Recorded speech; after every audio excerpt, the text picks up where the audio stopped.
said he was happy to be mentioned by the analyst desk and the casters naming Doublelift for some praise in particular.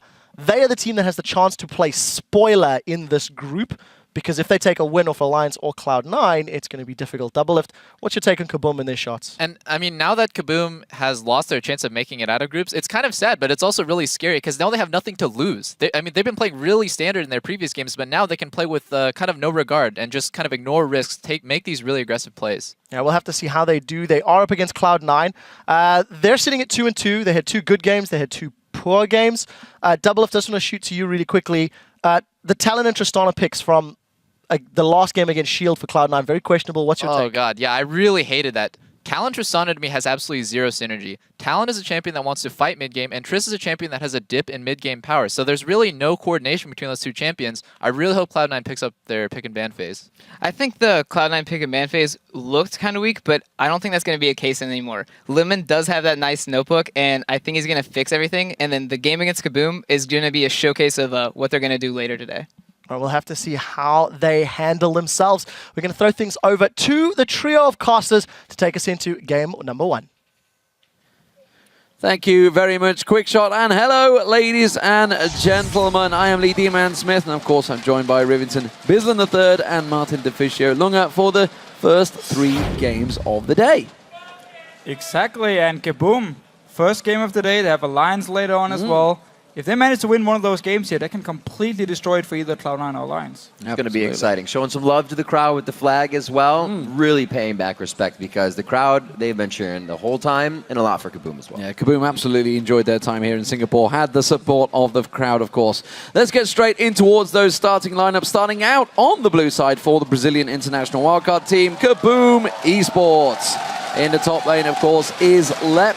In the jungle is Danagon. Tinones in the mid lane. Minerva has AD carry and Dan's on support. And that takes us to the red side, and representing there is the North American LCS, Cloud9. In the top lane, it's Balls. Meteos in the jungle, High in the mid lane, Sneaky at AD carry, and Lemonation just taking a sip on support. Of course, as this game is about to get underway, this is the final day of groups here in Singapore. Literally anything can happen, and judging by yesterday, it absolutely may well do. There's all sorts of different possibilities for tiebreakers, scenarios. It's going to be a great day of League of Legends. And again, for me, in this group at least, all the focus is on KaBuM. Because we expect Alliance to win, we expect Cloud9 to win, but again, if they manage to take the win here, surprise one of these teams, suddenly, tiebreaker again, more and more likely to pop up, and we can be here for a long time. I mean, the thing is, even looking at this scenario, obviously you'd presume that Cloud9 Alliance would go and beat KaBuM, but you know, we've been talking about the Korean dominance. Monty just talked about how Korea are dominating now. They're not taking it lightly. They were here till 2 a.m. practicing last night. These guys are taking these groups deadly serious because they are feeling the pressure, because the European teams have pushed them all the way. North America are biting at the heels. There's a possibility that one of them, you know, if some crazy scenarios happen, could actually go out here in groups. And the way that comes out now, it's pretty much everybody wanting another team to do work for them. They're trying to win their games and then hope the situation happens in their favor on the other end. We'll just get right into picks and bans now. KaBuM's going to be on the blue, as we said. Cloud9 on the red. We'll see that Zed and Alistar right quick on the ban list. So Zed being banned against High, who of course spammed it in Korean solo queue. I believe everyone has seen it. And also a pretty good ban because Tinone's in the mid lane normally prefers these like AoE team fighting champs like Xerath or Yana, and obviously they won't do too well against something like a Zed. So the last time these guys met, it was KaBuM that actually felt they could have taken this game against Cloud9. So Cloud9 have to be super focused coming into this matchup. Of course, the Rumble being taken away from Balls, no surprises there, but it does mean Ryze has snuck through. We'll see whether Lep decides to take it in that top lane, of course, because Aurelia was open, or whether it's Tinone's in the mid. Yeah, and the funny part is, obviously if it is a flex pick for them, I haven't seen any of their players actually play Ryze. And if you look at the picks for Lep and Danagon so far, they both played, Lep and Tinones, they both played 4 different champions. So obviously the champion pool here for KaBuM, I mean, they have a lot of options, seeing as they also first pick Ryze, take it away from Balls, you ban the Rumble as well. I wonder if it's going to be top lane. I expect it to be top lane for Lep, and then he needs to be careful because he can get camped. I like the pick here as well. They take away the Rumble and Balls' Ryze. He's played Lulu here on the International World stage.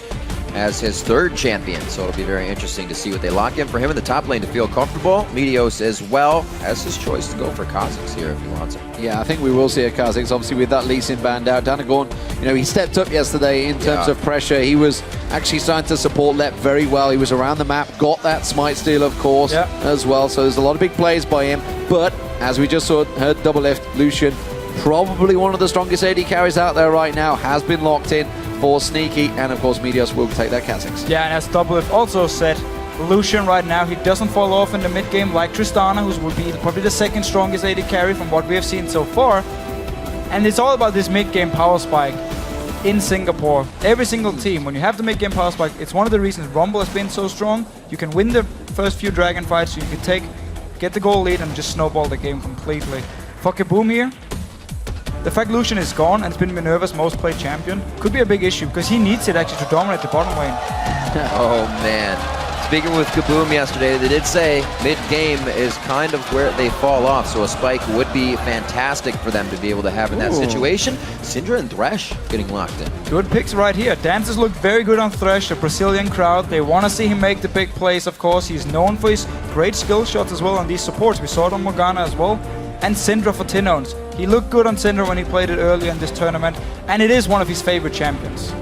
Well, Syndra, as you mentioned, been very strong. Hasn't been as prolific as we thought we would be, especially after obviously we saw a lot of it in Taipei. It hasn't been a big choice. It's all been about that Zillion. He's been the focus throughout, whether it's picked or banned so far. Alistair very rarely sneaks through, which is why he's sitting on that ban screen once again. Cloud9 though, support, I think we're going to be possibly leaving that mid lane till last here.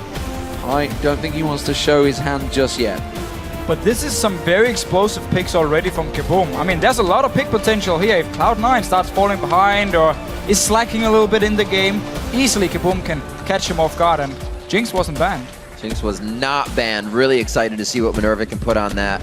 Or if he switches it up. Anyway, just to give credit to Minerva's laning phase, it has been really good. He's come out on top on some of the really top tier caliber, even Imagine White Shield games. And this is just his, what, 13th game on AD carry? It's pretty scary, yeah. Yep. That's crazy. I mean, the guy was a mid laner, then he was a support, and now he's an AD carry, and he's performing so well. Same goes for the qualifier in Brazil. He surprised everyone where he just got in there and started dominating. And he still doesn't have that many games in that position, and he is just attuned to it so quickly. So the Elise gets locked in for Danagorn. We'll see if that pays off for him. A lot of potential to get ganks off in these lanes with the crowd control they provide. So maybe they can take those laning phases to Cloud9 like they like to. Interesting pick for Balls. Went for that KO. KO's not been very successful here in Singapore. And if you look at its history, he's only played it once throughout the entire summer. Right. And he lost. Yeah. So this is a risky pick, but Xerath locked in the mid lane for high. Yeah, so that explains it. We were talking about how KaBuM had some very explosive picks here with the Syndra, with the Ryze and Thresh, of course. Instantly, Morgana with the Black Shield and Kayle with her ulti to simply deny the pick potential from KaBuM. Now you have a Xerath and a Kha'Zix as well for the long-range poke here. Yeah. Cloud9 is really setting up to just start poking down KaBuM. You have so much disengage already, and you have, of course, the Kayle ulti to save whoever gets called out. Siege the turret and burn it down as fast as possible. It's a definite possibility for Cloud9. I'm absolutely certain they won't want a repeat performance of the struggles they had in Game 1.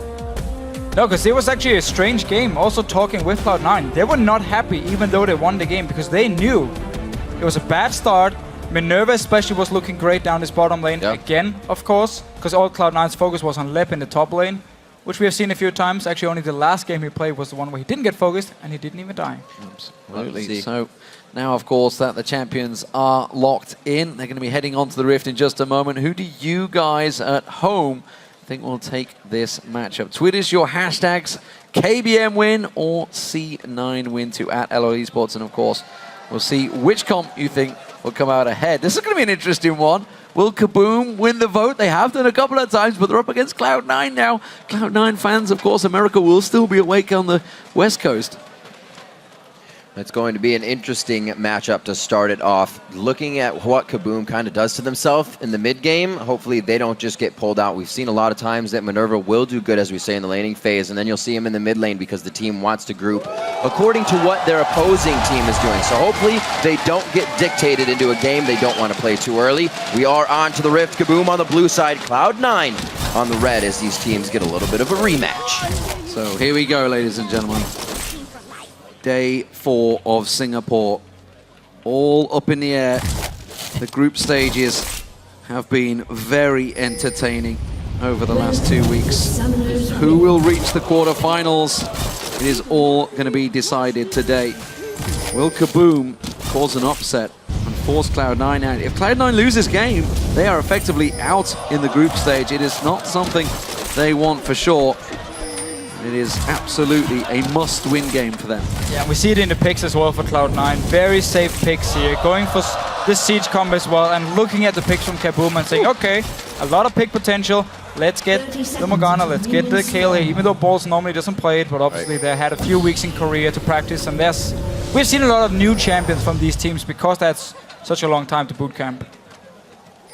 Seeing if he picks up any more potions. Kind of just heads out of lane on that one, doesn't decide to. And everybody beginning to move in for the deep ward. So Dan's going to see that. The pings go out. You still get the safe early game here. This is really going to pay off for Minerva, especially in the bottom lane. Like I said, excited to see that Jinx coming out. And I want to see if Sneaky actually wants to build a BT as his first item. We have seen it a few times on Lucian when you have like these siege comms where you complete your BT and then you instantly go mid lane and you just start sieging up on towers. And the reason it's so good is simply because you're going to get the shield and the lifesteal, so you can walk into the tower, hit it a few times, take some damage, or survive if someone like Syndra is there and stuns you. And then you can always lifesteal on the minions once again, and you obviously don't need any crit when you're hitting a tower. KaBuM starting out on the red buff, as is Meteor, so we'll see whether they both meet down in that bottom lane. You can see in terms of ward coverage, it's all Cloud9 early on. Zero evidence of wards from KaBuM down in the lower part, but of course that is the wards from the trinket timing out, and it looks like, as expected, Minerva and Dan's will be forced back. Lucian is very tricky in lane, and Lemonation's going to be looking to land those bindings. Yeah, and it's very good for Cloud9 here. They actually get the standard lanes, because you want to have the Kayle as well up in his top lane to just start pushing down Ryze from the start. Ryze can trade with you, but he cannot push back the minions as fast as you can. So it's going to be all about the jungle press on top. There's that level 2, a Lightbringer straight through Minerva. The 2 passive shots to him as well, and Lemonation doing it again, grabs brush control as soon as possible. In that bottom lane, hit still going down. Dan's Ignite is down, but Dan's takes an Ignite over from Lemonation, and Sneaky is actually getting the assist on that one. His first blood goes to Lemon. Yeah, Dan's could have flashed right here, but Lemonation was so close to him, he barely even got to see the binding before it hit him, and then he just ends up dying. But Cloud9, early level 2, it's what you can always do here, and just rush it and start fighting. Yeah, the aggression back and forth did not pay off. They went with that Ignite early. Double ward, both going down. KaBuM and Cloud9 getting their coverage, making sure there's no crossovers. And you know, we talked about these jungle paths. We do see, of course, that Danagorn is nearby. Minerva may well need that assistance down here because he is incredibly low. Dance comes down. And Meteors, he can continue farming now because he wasn't needed down the bottom. They got the kill all on their own. One of the things he loves to do lately, play a little bit more passive and get himself pretty beefy before he shows himself. One thing we always know is Meteos uses his time very efficiently. And if every single lane is doing just fine, you don't really have to do anything. Minerva eating another binding down here. Elimination, he's been on point so far. He is falling heavily behind in CS, and again, that Lightbringer catching on him. And Minerva, he absolutely has to go back now. He can't stick around any longer. And notice how Danagorn has been sitting down his bottom lane for like the last minute actually, but he couldn't really gank because Minerva was so low. Also slapping Lep a few times in the face. But Danagorn is a jungler who loves to just sit and wait in the lane and like either look for the counter gank or be very patient at least before he goes in. And it often means he falls very far behind on farm, and he's already falling behind the Meteors right here because he was sitting in bottom lane. Well, it's going to make it a difficult one if the lanes can't hold themselves up on their own legs just in the beginning here. Only going to get harder and harder. Tinone's looking to be one that's sticking pretty well to high here. 33-22 in CS. Still has a bunch of potions to chug on both sides here. So we'll see if Tinone's can get high down and back. Already level up, doing quite well. Yeah, it's right that you mentioned that, because I mean that's what's really been one of the winning things for KaBuM. What's kept them so close early stages. It's a 3-man push up here. Tinone's is rightfully backing away. They have the coverage on the side, so they know they're safe above. Will continue his CS farming, but I was back to your point. Tell a lie, because Danagon looks like he's going to try to go top. That's going to be an easy back off from Balls. Just speeds himself up. But back to your point. We'll get there in the end. KaBuM actually have done well in lanes. They've managed to hold steady with Najee and Whiteshield, with Alliance, with Cloud9 in the previous matches. So to start falling behind this heavily, looking towards the AD carries, of course, even the fact that Balls is trying to get ahead of Lep is a little bit of a worry. Yeah, in this game I actually would have loved if KaBuM decided to lane swap like they did yesterday against Whiteshield, and it actually meant they could keep the laning phase going for a long, long time. Ooh, just keep farming. Let's see what happens here. They're going to go in. Dance is there. They weren't ready, but he managed to jump straight on towards some choppers. Gets hooked in. There's no follow-on, though. Minerva can't go through. And Cloud9 denied a kill there. I think they absolutely would have got it without those chompers.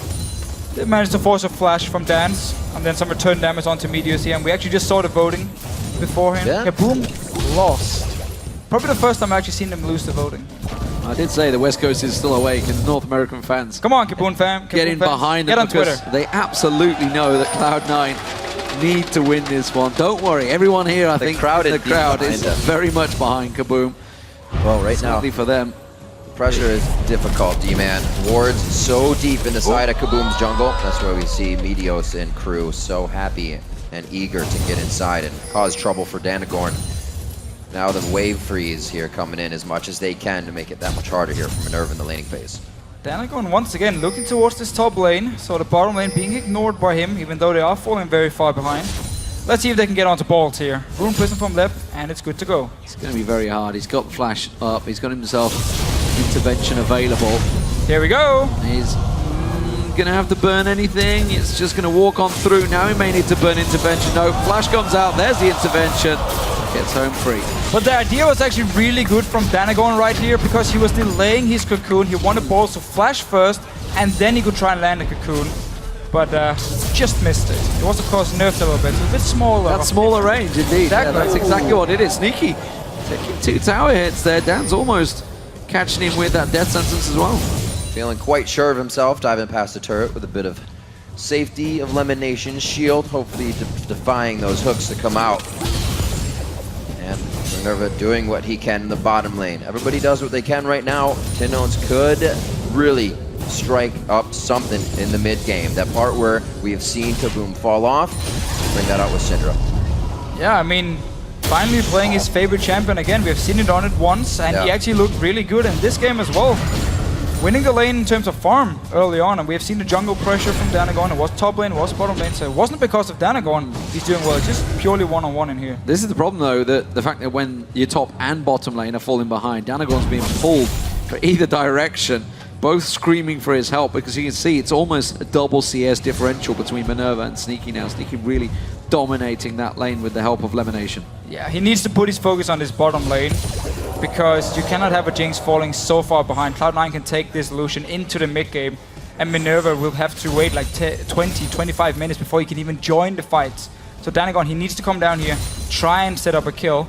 The Black Shield from Lemonation is going to be pretty annoying though, when you have Cocoon and Hook. You see the little things that Dan's is doing here from Minerva, grabbing the minion wave and taking it away from the turret, defying Sneaky, that easy aggro under the turret right here. Make sure you ward that brush before you walk any farther though.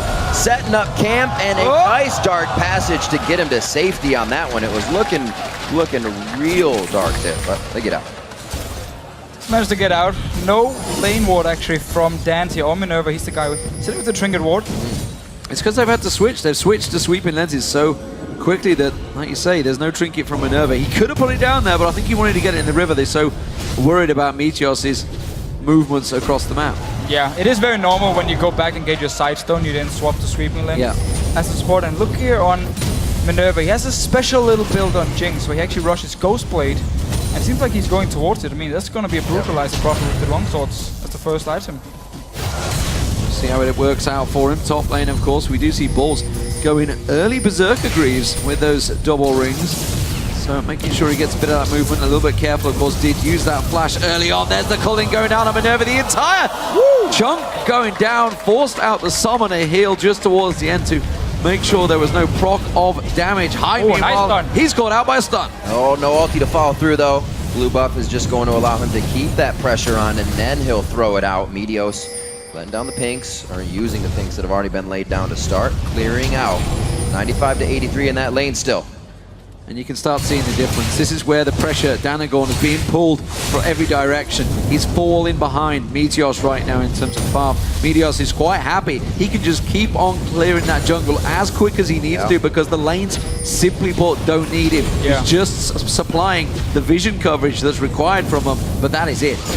It's just the worst situation as a jungler. You're like, okay, top lane is calling for help, bottom lane is calling for help, and you know it's so hard for you to even set up the ganks. We saw Balls up in the top lane. He had ulti, he had flash the first time. Danagorn could have returned to top lane after he forced the flash, but decided then to look bottom lane, and obviously that's just been a losing battle for KaBuM so far. It's interesting we see the CS differential between Tinones and High, because this is obviously the exact reversal of what High had against Froggen, and obviously everyone was talking about how Froggen was falling behind in lane. Well, it's kind of the matchup. Syndra is out farming Xerath, it's simply put. And we always knew High in the North American LCS to kind of be somebody that didn't prioritize farm in lane. He'd be okay with doing super safe and then come out big for the team later. So maybe he's kind of playing that role once again. Well, Xerath is a pretty safe laner. You have very long range to sit and farm, and you can simply avoid Tinones to ever get onto you, ever land a stun onto you, and be able to burst you down. Top lane though, Balls once again, trading with Lep. Great damage coming in from Lep here, really using that catalyst to stay up in health, keep himself healthy per level. It's really helping to keep him up against Balls, and now pushing him into his own turret. Yeah, he's been getting a lot of farm up here, going towards the Rod of Ages early on, as we always see on Rise, simply to get it stacking, get past your mid-game point where you're stacking up your tier and your Rod of Ages. Oh, Cloud9 starting out the Dragon. Meanwhile, the top laners are being kept busy. Balls has to use that intervention early, but it is going to be Cloud9 that look to be securing their first Dragon of the game. So this Dragon by Cloud9 was actually set up simply because Tinones went back to base, and High was still standing in the lane, and he saw him back, and they're like, okay, he's back in base, we can be 4 people starting Dragon, let's do it. Teamwork OP, clearing wards together. Looks like they'll make it out safely. A nice ward in the Death Brush lets Tinones know he can't venture too far in. You see his first buy after that Chalice being a needlessly large rod. He really wants to make an impact here. So you were talking about the Ghostblade obviously being built up by Minerva, but it's one thing to get to that first item and maybe it works out well, but if your lane partner against Sneaky and he's going to have that Infinity Edge completed first, it's kind of defeating the purpose. Yeah, I feel like the Ghostblade, for him at least, is simply going to be because they have the single target burst of Rise and Syndra. We can talk about it later. No, Danagorn decides to actually not go for the game because of Black Shield. But I feel like so the Ghostblade is simply going to be because KaBuM wants to have like these 5-6 seconds to start of the fight, but they just want to have as much burst as possible. So you pop the Ghostblade, try and kill the first target, get your reset, and then keep chasing. I'm still not sure it's the best idea. Infinity Edge definitely seems to be the preferred option for most of the Jinx players. So an answer from High with that needlessly large rod. Tinones, well thought out. Gets the rotation up top as High goes back to clear out the pink wards and start moving some of their wards forward as well. Danagorn has had this Sightstone for a while, and it's only getting placed in their jungle. Now we see them start to venture their way into Cloud9's side. Now knowing where Meteos is, he hasn't been able to create too much. Like we said, his lanes were doing good, but maybe they can start to cut him down a bit before he does get going as well. Well, Lep's been unaffected by any pressure. Elimination got out. Good Black Shield comes out. Dark Binding lands. Got out. Good Black Shield comes out. Dark Binding lands. And he just strolls on out of there. 3v1, no problem. Yeah, you need to hit those. I'm not even sure the Black Shield was up in time there. They just actually missed the stun and the hook. And you have to land them if you want to get the picks with this comp KaBuM is using. Cloud9 though, because they killed this bottom lane tower, they can instantly just swap top. KaBuM is not ready. Or they are actually. Danagorn and Dance are here. They're completely ready. They're going in top. Gonna catch on, Soul Shackles, is it gonna land? It's not, Dance is in trouble though. Meteos is it, flash through, almost missed out, took Tao, Tower hits. They're trying to gift it across instead, Meteos will finish it off, but in comes Tinons, the delay, and the flash already used by Meteos there, cost him his life. High, the Chomper's gonna stop him catching on towards Minerva. Sneaky returns back to that top lane. Lep has to be backing away from this one. He's got the support of Tinons, but he's taken so low, they still may be able to dive him. Very, very close. The artillery coming in from high. Nope. Fire a cork back just on the tail end of the damage there. Getting aggressive here in the top lane. It's still 2-1 in kills, but they're not going to stop. Scout of the week trying to come out from Tinons as he grabs a double buff off of that. They are able to push back Cloud9 a bit. Save that top turret, but they're down still from that first dragon in the laning phase so far. So as KaBuM actually saw elimination move towards the top lane, they started sending Danagorn and Dance up there, and Tinons was ready to move from the mid lane. As soon as the dive happened, Meteos with the flash, seemed a bit weird, flashing actually behind Dance, and then suddenly Tinons is there. He has a lot of farm, he now picked up a kill. He's going to be very strong on this intro here. Absolutely going to be a problem, and we were talking about obviously rises throughout this tournament. Lep has been unaffected in that top lane, got that Rod of Ages completed, Tier's been stacking out nicely, just building up towards that power spike. He was farming well yesterday on Aurelia as well. As long as he doesn't get camped by the enemy jungler, he's actually doing fine on getting all the farm he needs, getting towards the late game points of something like a Rise. Powerful, very slow. If Cloud9 figures that something's getting too strong too fast, they will definitely clamp down on that. So you got to stay in the shadows to get bigger here. So far, Lep's doing that. Tinons showing himself somewhat. Dance trying to clear out a little too much in the ward. Lemonation get caught here. Can Lep put down the Room Prison, get a flash out of him. Great fade away Dark Binding coming in on Danagorn. They decide not to engage any further. Balls was so close to finishing that one off. Just lost the vision of Dance when he went in towards that bush. Tinons takes a blast from high. Starting to take control of this lane, but as you mentioned, Tinons is starting to get stronger. Got that first kill in there. Picked up that needlessly large rod a while back, so he's going to be sitting on a chunk of gold, but this is a problem. Sneaky is starting to run a little bit wild on Minerva in this bottom lane. He's got his own army here in the bot lane. Meteos is just kind of watching from the side. Lep getting hit up. Danagorn again in the pocket of Lep. Every time they force off, Cloud9 is taking little bits. They know not to go too far because KaBuM will engage. Choppers go down and not going to lock that one. Still, I don't know if they know Meteos is here, and High's actually edging down as well. Yeah, all the wards in this jungle is from Cloud9, right. So they can see KaBuM. At least there was actually one ward here, so they probably did spot him before and Good zap. zapped him in the bot as well. Spot him and force him away. It's still about this bottom lane. I mean, mid lane for a very long time untouched. And speaking of that, about that mid lane still, Tinon's first buy comes in with that Deathfire grasp. Yeah, actually had the... He was building towards the Athenes first, but because he got so much gold, when he could actually go back, he could get the last rod, and then he picked up a kill as well. Dance, you might be in trouble. Nope. Good time to stay safe. Dragon is now alive right here. Good item spikes at least. Coming in for Tinons. The Rod of Ages is still stacking up. They're going to be backing on this one though. There's a bit of a rocket. It's not going to do too much. They'll know though what's going down. Dragon goes down once again for Cloud9. Still, we have to look at Tinons with this early DFG for him. Simply because he got the kill and got so much farm in lane, and he knows he needs to get kills early on here, otherwise Cloud9 can just keep pushing every single lane. There's the power. This top lane. It's looking stronger and stronger. He's going to get the tower. Yeah, that's a trade that Balls didn't even get close to winning this time around, and you can see he's starting to actually have problems up against Lep now. Lep becoming stronger and stronger. That tower will go down. First one of the game for KaBuM, and that's going to free up Lep. We'll see where he goes from here. The biggest problem is that Sneaky has kind of gone unchecked for the majority of this game. Yeah, but KaBuM still, they have so much damage on their team already. If they do decide to group up, they can instant kill the members of Cloud9. Every single one. As long as Balls isn't there with the ulti, someone from Cloud9 will die. And that can be the trick for KaBuM if they want to stop this laning phase where they are going to lose this bottom lane tower and just start looking for team fights, looking for picks. And that's where KaBuM said they have been a bit weak, you know, as they said themselves. This is where they need to take some chances. See Lep already getting himself in. Great deep wards. Nothing Balls can do about it. So they're really using their time efficiently here to get what they need.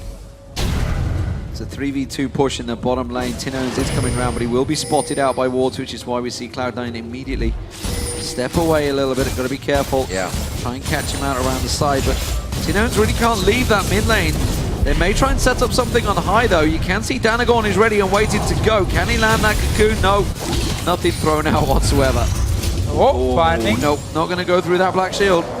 Meteors again, just sitting down this bottom lane because Cloud9 is constantly pushing it up, and because they have the wards in the jungle of KaBuM, Meteors is just sitting ready, waiting for KaBuM to make a move there, and then instantly counter gank it, pick up the kills, take the tower as well, and just push it in. Because they know it's all about sneaky and elimination down here.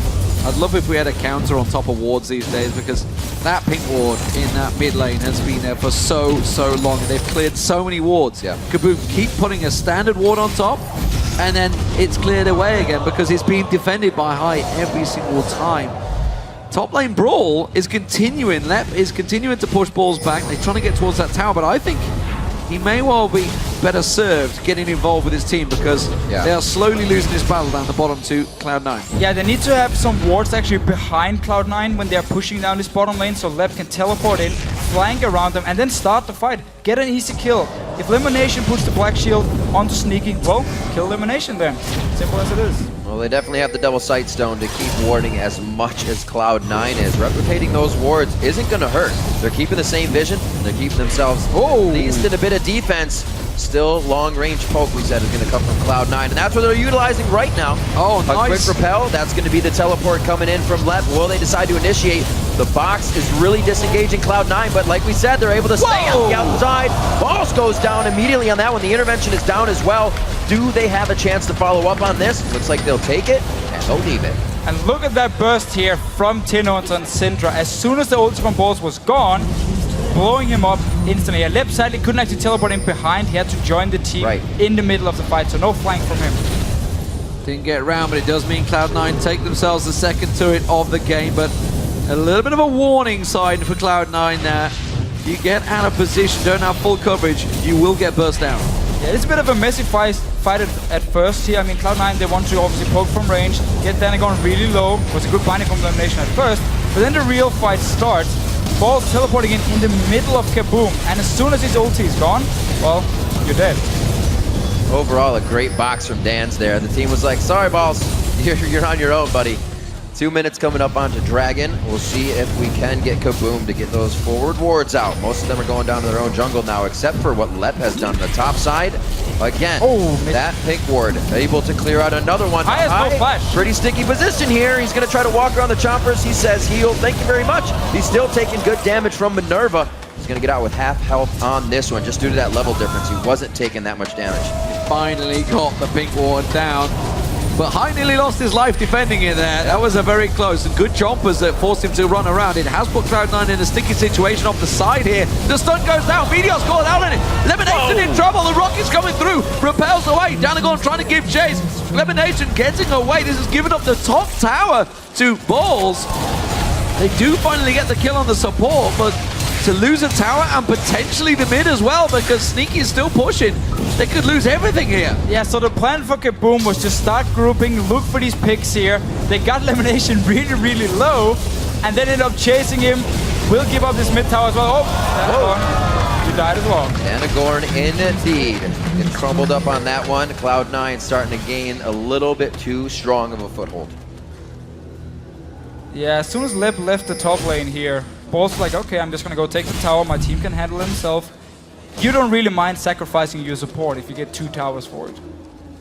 Absolutely not. Danagon though himself wasn't quite expecting the burst that came out there. We haven't really seen Meteors getting too involved, but let's not forget, he's built up a fair chunk of damage as he's been farming away quite happily. Dragon's up in 20 seconds time. Cloud9 once again in perfect position for it.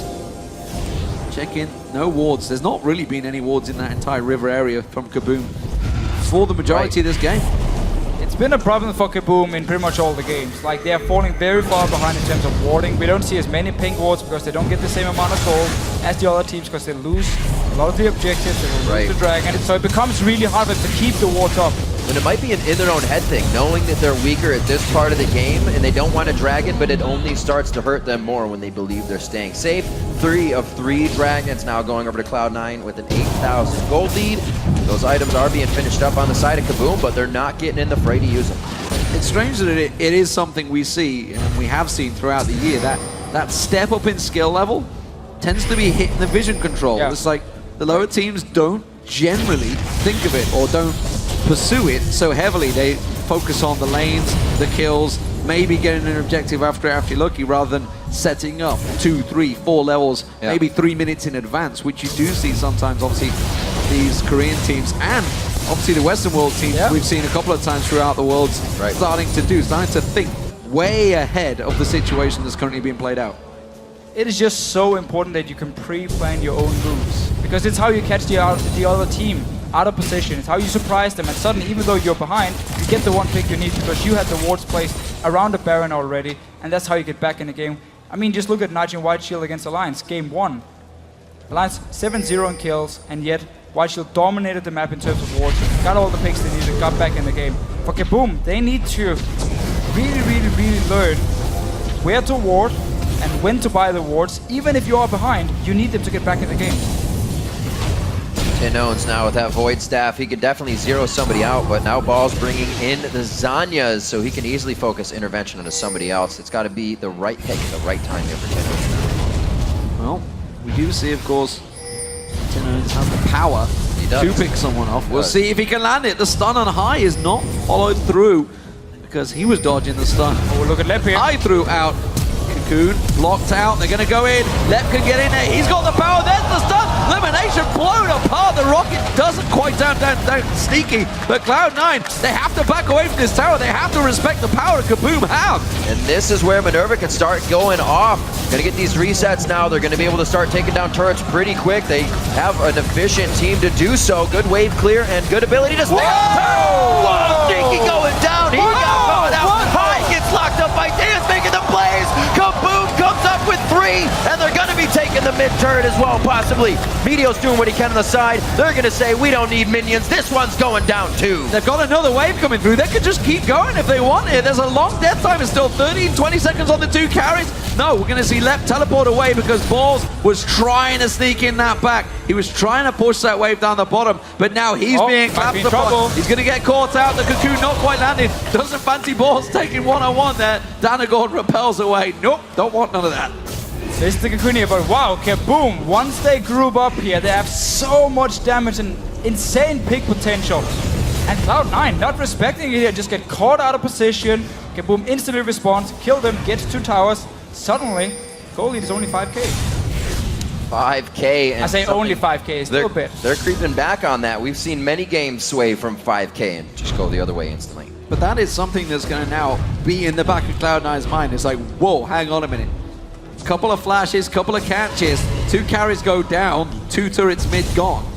Yeah, if that happens again, they're in the base on the Nexus turrets. Yeah, and that's a problem for Cloud9 when they're using Balls as a split pusher, because he's the guy with the ulti to save them, especially from Tinons. But if he's down split pushing, he won't be there. He won't be there to help them.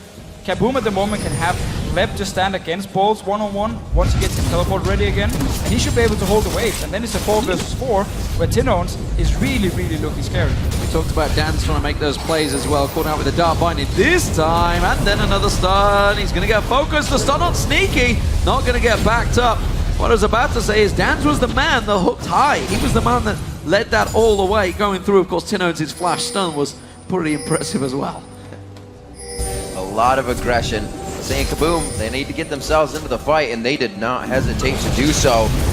Oh, Danagorn on the outside, stun one after the other. Ball's getting himself in for a few hits. Not enough to cancel him out though, but enough to gain pressure, enough to continue moving forward. Dragon's coming up in another 30. They're actually setting and focusing towards this top side here to make sure they get everything they want. Well, basically Cloud9 has just full control of this Baron area here. They have all the pink work in there, so they can just wait for KaBuM to come in and face check and use the poke. Even the rocket to check the Baron from Minerva right here. And unless KaBuM can get in and actually clear these pink wards and take control of the Baron themselves, then Cloud9 can stay, because at some point they can always start the Baron, and then KaBuM has to go in and check. Now with that rocket down, lacking and need to keep their eye on it. We keep seeing Dance. He keeps tossing that lantern around that corner to try and sneak in. He's going to be able to. He's going to get in that pick. Cloud9 have left him off the side. Going Gotta get in and get out. He's got the ward. Now they're gonna turn focus on him. He's gonna run away. Balls is gonna catch and slow. He just gets out of vision. Nice ulti usage. Will it be enough to get him away? I don't think it is. Dance has no flash available. He's gonna get locked out. The rest of KaBuM though are closing the gap on him here. I'm not sure if they can make a pick in time. Oh, Dance right here. He just had to place a ward. When there's a ping ward on Baron, if it's inside the Baron pit, you place your green ward just outside it, and a ping ward can actually spot it. You just place the ward and then back the way here. Force Cloud9 to go back, use a sweeper, and then maybe try and do it again. Don't be greedy and kill the ward, because then they will chase you. Cloud9 being a bunch of bullies now, forcing KaBuM into these fights, one after the other, saying, we'll just sit here until you wander into where we have more power. They've not punished them for it though. Dance is going to be back up. All they've done is gone in. That's true. Killed a ward, missed the actual ward on Baron, which you can see KaBuM have just pinged and said, we can see it now. That's our job done. Dan's work here was complete. Danagon gets a cheeky spot. I don't think they're going to be able to get the steal on this one. Rocket's not going to be fired this time from Minerva. They're going to hold on to that one. And that bottom turret's also pressured by minions, so that may be close to falling. I haven't seen the hit points on it. I think it's going to get cleared. Sneaky will wipe the wave out. Yeah, it's very close. No. 12 hit points left. Damn it, Sneaky. Oh, so close. So Sneaky on items. Infinity Edge, Ghost Blade for himself, matched up with what Minerva has right now. 264 to 215 in that laning phase, but they come out. Items across the board and pink wards as well for KaBuM. Lots of pink wards. You have a side stone as well on Danagon here, so KaBuM actually want to set up around maybe the Baron pit and wait for Cloud9 to come and face check them. When you have Syndra, when you have also a champion like Ari, you need to have the vision control and use it to get picks, because you force the enemy team to come in and face check you to try and clear the walls. KaBuM itemizing so much better as well. The Aegis is out there. Do they use the Mikhail here to get Dan's for himself? But he doesn't. Well, he's down for 30 seconds. One of those pink wards has been cleared. That was Danz's that's gone down. Yep. Again, he was the man that was caught out eating them bindings. We'll see whether Cloud9 make it count. Gone solo as well. He was caught in the crossfire a moment ago. They're going to have to turn away from this one. Cloud9 are going to push them off this one. The jumpers go down, but the Black Shield prevents them going on towards high. Cloud9 disengage, but they have full control over that river area now. That was a great flash actually by High, because he forced two members of KaBuM to flash away. Otherwise, one of them would have been hit and would have died here. Rocket going in by elimination, and the rest of KaBuM joining. Good hands catching the rocket. Zap's missed as well. Just about 33 minutes on the clock. Baron gonna go over to Cloud9 right now. Lep, he throws down the ulti, but he gets slowed as well. Not gonna be able to return any damage on this. It's all in defense. The Rune Prison will be up. Pops that down. They do get the ultimate intervention out of all. They turn back onto him. That's a miss coming in from Dan. Zanya's as well. So they have time to refocus. Minerva getting a reset. Are they able to come up big on this fight? The Zap actually hitting the backside of Sneaky, so they have vision on the far backside of Cloud9 right now, but Cloud9 is pushing forward. Ultimate coming in from High. A good dodge from Tinones. The cleanup coming from Sneaky as he takes the ult from Tinones as well. And it starts to fall in Cloud9's favor. So Cloud9, not only do they get the Baron here, they chase up, get a few kills. The ulti from Balls was used very, very early, so he actually ended up dying because he used it on Meteors. The rest of Cloud9, however, it can just join in. And High at the moment, racking up the kills. Will they keep pushing? They've got 30 seconds on the death timers. They've got a minion wave with them with the cannon, so they may well do. Lep's going to have to disengage from this one. This could be the first inhibitor turret going down for Cloud9. They worked it well. They're going to keep on pushing for that inhibitor. People are starting to respawn though, so they've got to get this and get out. Bottom wave will be cleared away. Lep's going to blow that one with his ultimate. And KaBuM are now down one inhibitor in their base.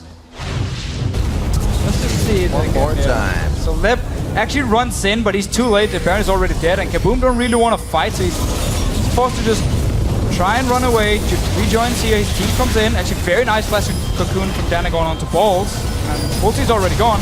Our last one as well. Picked up an easy kill for him. That Zonya's basically delayed a lot of the damage, though. Meteos would have almost certainly popped straight afterwards if they had not delayed that kill. So it worked well, good itemization, but another great ulti from High picking off Sneaky. Look how low he went though, just a quick bit of burst. That was a Baron up Cloud9. There's still a lot of burst potential on that KaBuM side today. Even the next play, despite the super minions pushing in the top lane, has to be well thought out. And you really have to respect Tinones in this game here if you're Cloud9. But I love the way Hai used his ulti. The best way to always use the Zero Fold is if you basically force the enemy team to keep running in a straight line. If they ever stop, your team will catch up and kill them. So they have one choice: keep running and hope they don't actually die. Give them spots where they can't run. Make them go backwards. I like it. 8-7, 35 minutes on the clock. Now it's getting over 10,000 gold leads. It's 59,000 to 47. Cloud9 doesn't have to worry about the big worm on the top side of the map, so we can hover here on the bottom for quite a while. They're going to try to push into the inhibitor turrets once more. They already have the top side cleared, so that's going to cause KaBuM to focus that as well. They're delayed, but Tinones is not with him. He's busy getting blue buff, which has given Cloud9 a massive opening, taking his tower down. Without that massive range stun, they were easily walking in. They fancy defending his turret though. Hai taking a bit of chunk there. Lep trying to get that burst down, but Sneaky and Balls continuing. The rocket lands on them. They may well chase this one. They're going to push out. Oh, the hook so close to landing. Going in. Dance goes in. Lands the flavor, will pay the price with his life. And now Cloud9 can turn and push back onto KaBuM. Just flashing it, throws back the lance, and nobody is actually going to click. They're like, nope, you're on your own, mate. And ends up dying at Nexus turret as well. Cloud9, they want to finish. This really coming off of Tinones being on blue. They had a ward to see he was up there, and that's why Cloud9 being so fearless as they enter the base. Now coming up on 36 minutes, they are getting pushed off a bit here. KaBuM looking to go for broke, but they get locked up. Lep gets hit by a dark binding. A few more shots coming in. Focus onto the Nexus, and it is going to be Cloud9 coming up with the victory over KaBuM. So it was far from a clean victory for Cloud9. Very true. But it's a win nonetheless. Najim Whiteshield now is in their focus. They've got the slippery game out the way in terms of banana skins. Now it's time to really do your homework and prepare for that match, which will be happening later on today.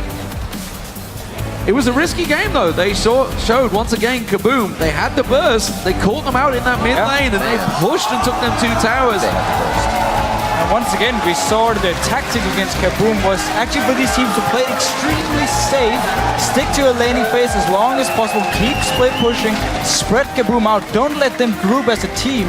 Because what they did in Brazil, when they qualified for Worlds as well, was their teamwork together. Like the 5 versus 5 team fights were extremely scary. The comms they build around it. When you have a Jinx from Minerva in these team fights and you have so much burst damage, get the first kill, you get your reset, and you just keep chasing up here. So Cloud9 basically said, we're gonna spread out the map, and once we feel like we can set up a Baron, loads of pink wards, we're just gonna look for this one pick. Once we get it, we take the Baron, and we go for the game.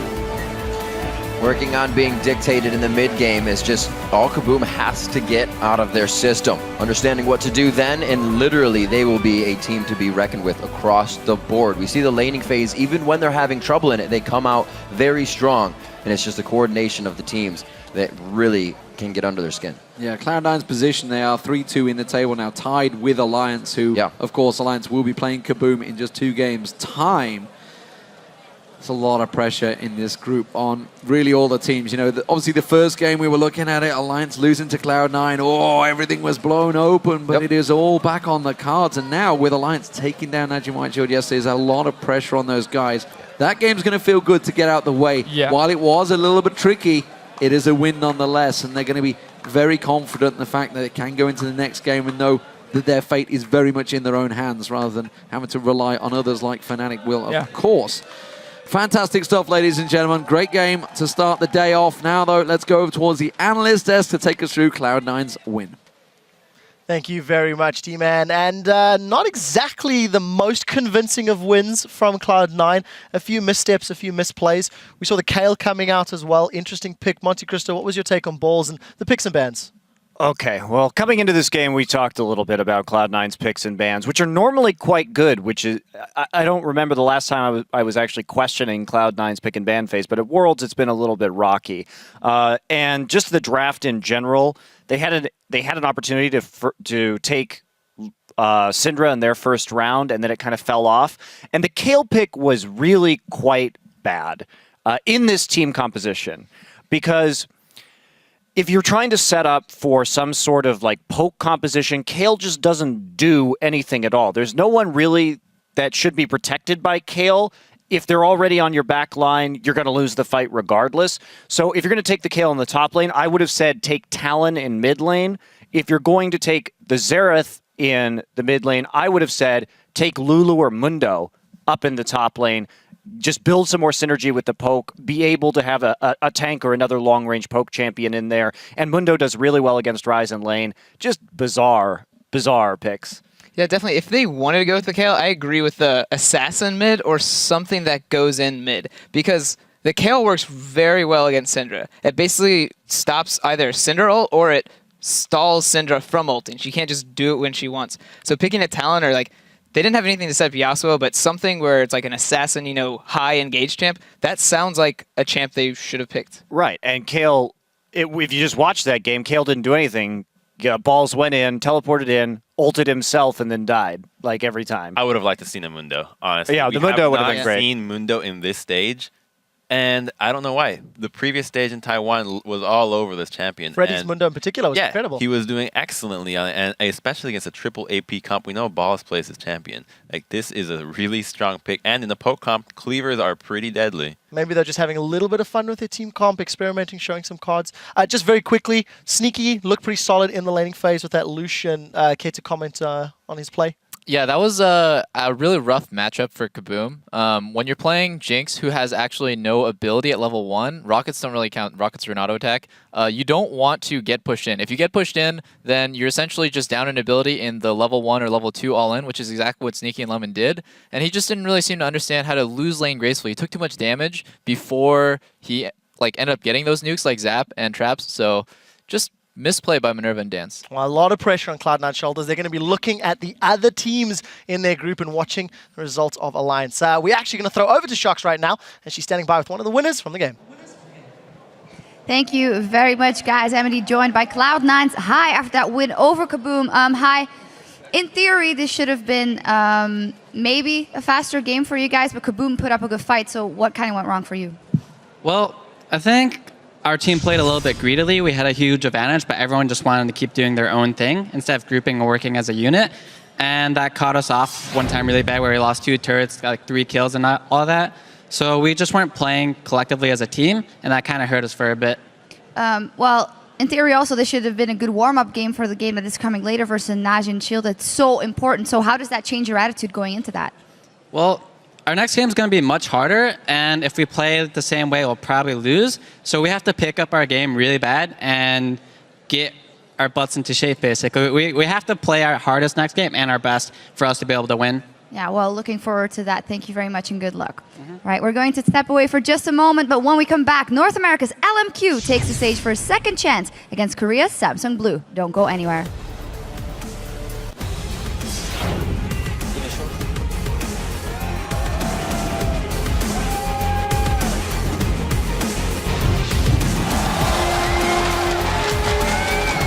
I don't know about you guys, but I don't really want to go home, so let's not lose to these guys. Have an efficient team to do so. Good wave clear and good ability to stay. Sneaky going down. He got caught out. High gets locked up by Dance, making the plays. So they have vision on the far back side of Cloud9 right now, but Cloud9 is pushing forward. Ultimate coming in from High. A good dodge from Tinone. They may well chase this one. They're going to push out. Oh, the hook so close to landing. Dance goes in, lands the flame, and will pay the price with his life.